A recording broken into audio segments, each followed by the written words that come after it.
Mungkin kalian ada yang belum tahu cerita ini. Di Malaysia nih, ada seorang penyanyi yang belasan tahun kemudian tangannya bukan megang mikrofon lagi, justru memegang parang untuk memenggal kepala orang. Dan yang lebih horornya, dia melakukannya sambil tersenyum. Namanya Mona Fandey.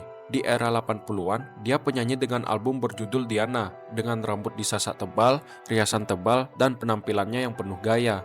Namun, sayangnya album dari Mona ini gagal total. Mona kalah bersaing dengan penyanyi-penyanyi besar Malaysia saat itu. Hal tersebut membuat Mona pelan-pelan meredup dan menghilang dari layar kaca. Tapi kemudian ia muncul lagi nih, tapi bukan sebagai penyanyi, melainkan sebagai dukun.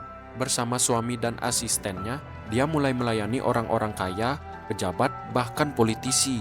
Mereka datang pada Mona seperti minta pesugihan, minta kekuasaan, dan lain-lain.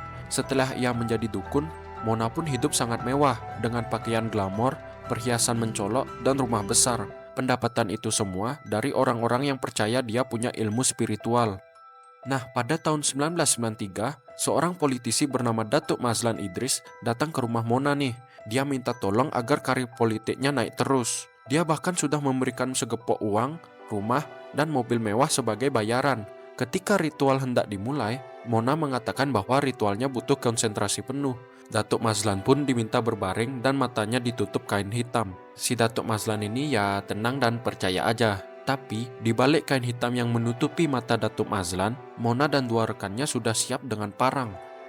Gak pakai lama, leher Datuk Mazlan langsung dipisahkan dari badannya. Tubuhnya langsung dibagi menjadi bagian-bagian kecil, lalu dikubur di halaman belakang rumah Mona. Nah, anehnya, ketika ditangkap dan diadili, Mona tidak terlihat takut sama sekali. Dia datang ke pengadilan dengan baju mencolok, melambai ke kamera, dan tersenyum lebar, seperti penyanyi yang sedang naik panggung, bukan tersangka pada umumnya.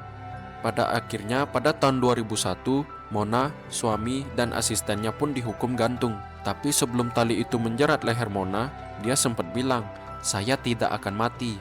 Dan sampai sekarang, namanya masih jadi salah satu kasus terseram di Malaysia. Transformasi dari panggung hiburan ke eksekusi mati, dari penyanyi yang ingin terkenal jadi dukun yang paling mengerikan.